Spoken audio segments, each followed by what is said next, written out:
continuación. En este último caso, podríamos llegar a aceptar la no circularidad del movimiento real de los planetas, pero sea cual sea la explicación ofrecida, debe aplicarse por igual al resto de los cuerpos celestes. Los paradigmas son, por lo tanto, macroteorías que se aceptan de forma general por toda la comunidad científica y a partir de las cuales se realiza la investigación. El objetivo de la misma es aclarar los posibles fallos del paradigma, como por ejemplo datos empíricos que no coincidan exactamente con la teoría o extraer todas sus consecuencias a este proceso de investigación basado en un paradigma. Se le denomina ciencia normal. En las palabras de Kuhn, ciencia normal significa investigación basada firmemente en una o más realizaciones científicas pasadas.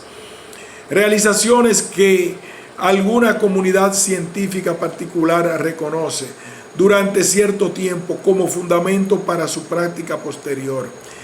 Esta fase del desarrollo de la ciencia ocupa la mayor parte del tiempo de los científicos, porque aunque los nombres que nos han llegado hasta nosotros han sido los de científicos revolucionarios que han roto con las concepciones de su tiempo, como Galileo o Einstein, la mayor parte de los científicos realizan trabajos rutinarios de comprobación para mostrar o poner a prueba la solidez del paradigma en el que se basan.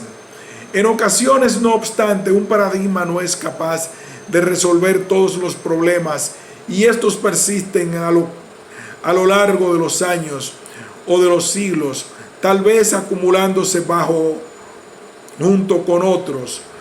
En ese caso, el paradigma en conjunto comienza a ponerse en cuestión y los científicos comienzan a considerar si supone el marco más adecuado o la forma más correcta de abordar los problemas o si debe ser abandonado.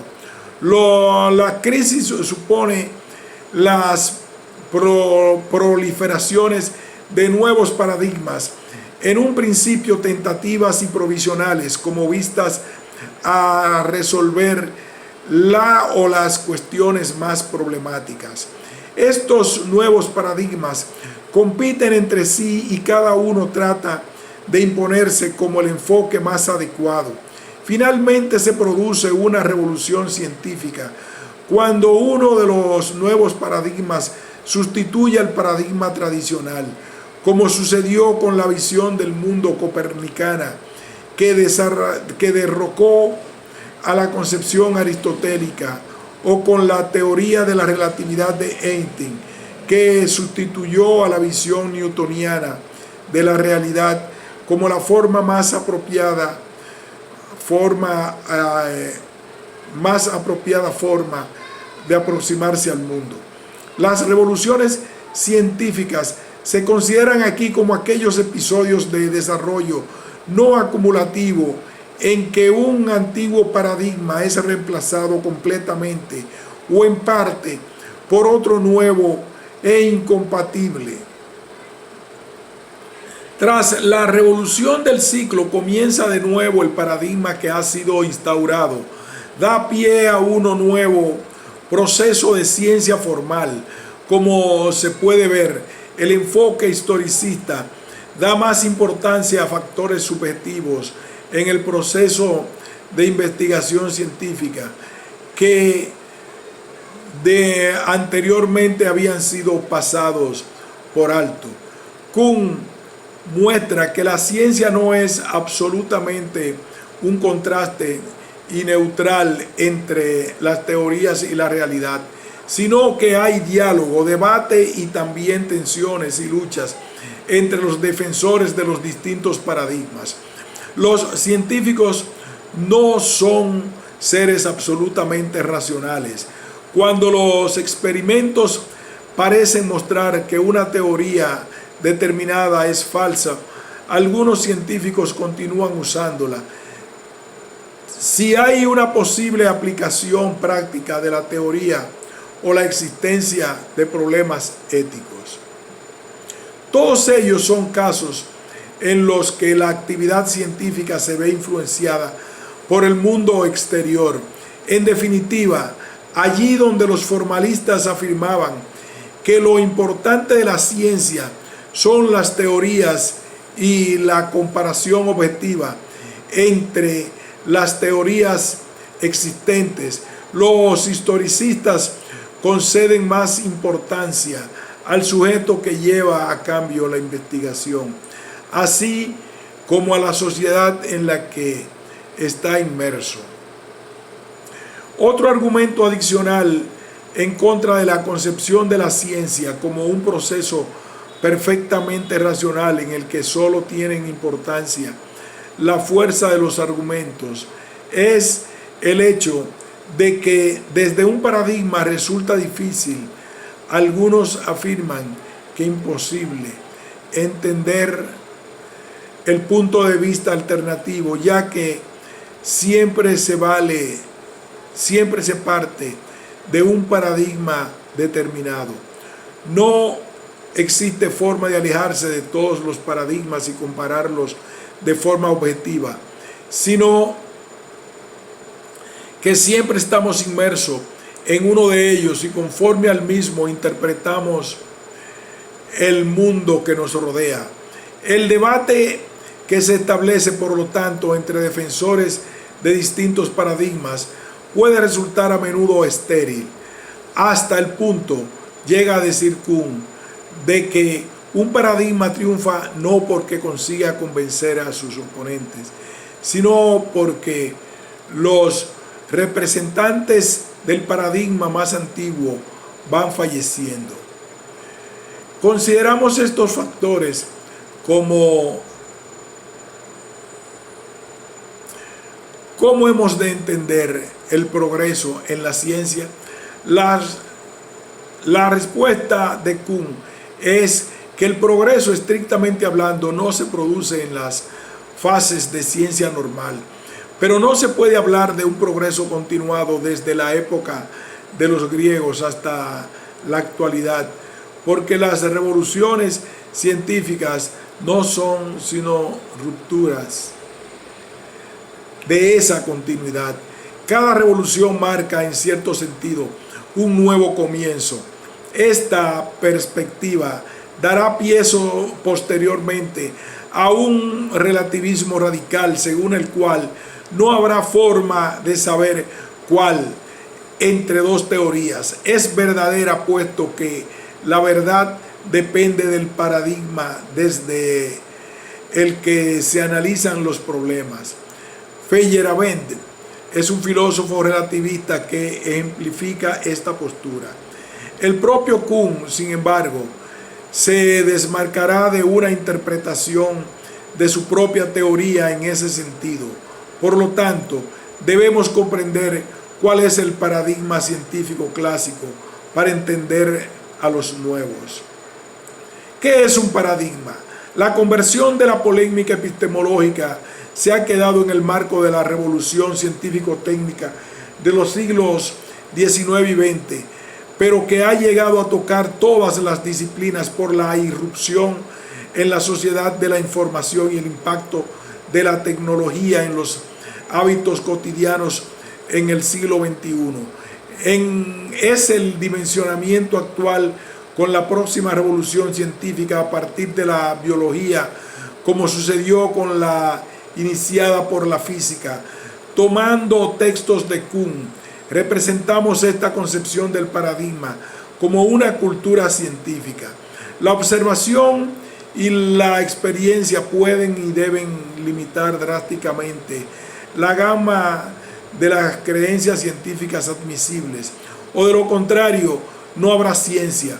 Por sí solas no pueden determinar un cuerpo particular de tales creencias, un elemento aparentemente arbitrario compuesto de incidentes personales e históricos.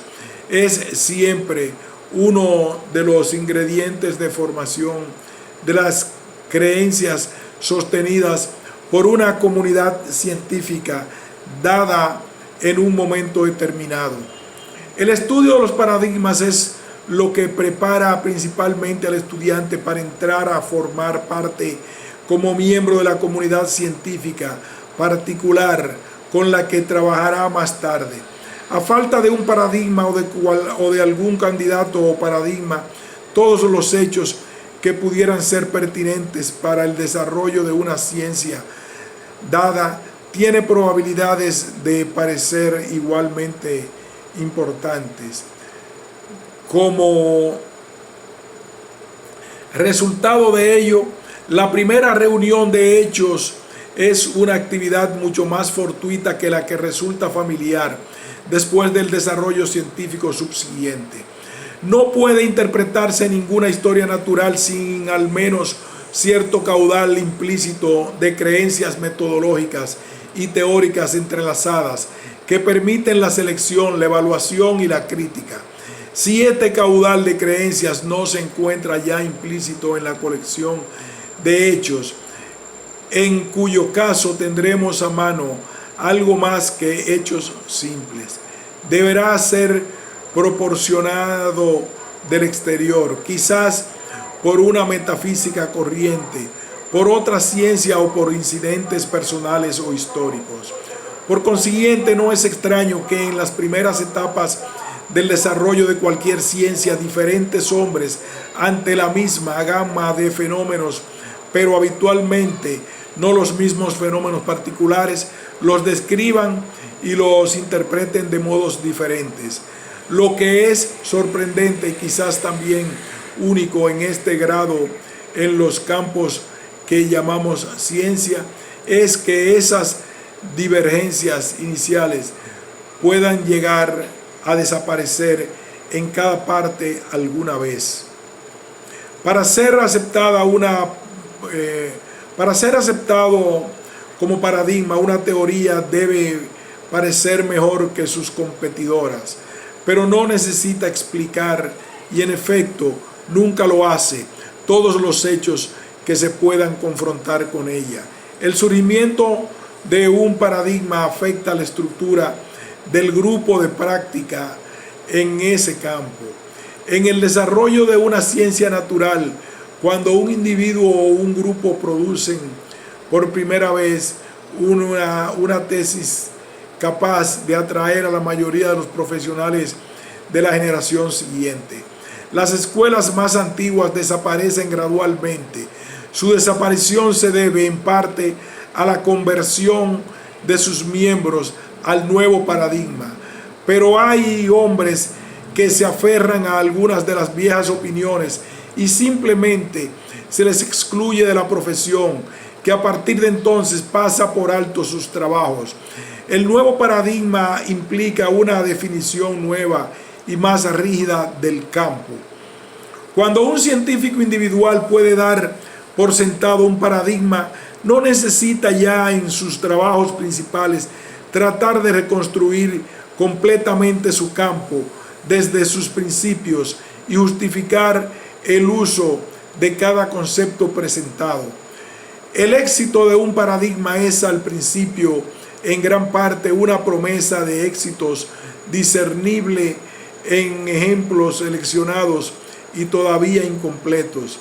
La ciencia normal consiste en la realización de esta promesa, una realización lograda mediante la aplicación del conocimiento de aquellos hechos que el paradigma muestra como particularmente reveladores, aumentando la extensión del acoplamiento entre esos hechos y las predicciones del paradigma y por medio de la articulación ulterior del paradigma mismo. Ninguna parte del objetivo de la ciencia normal está encaminada a provocar nuevos tipos de fenómenos. En realidad, a los fenómenos que no encajarían dentro de los límites mencionados, frecuentemente ni siquiera se los ve. Tampoco tienden normalmente los científicos a descubrir nuevas teorías y a menudo se muestran intolerantes con las formuladas por otros. Es posible que sean defectos, por supuesto, Las zonas investigadas por la ciencia normal son minúsculas. La empresa que está siendo discutida ha restringido drásticamente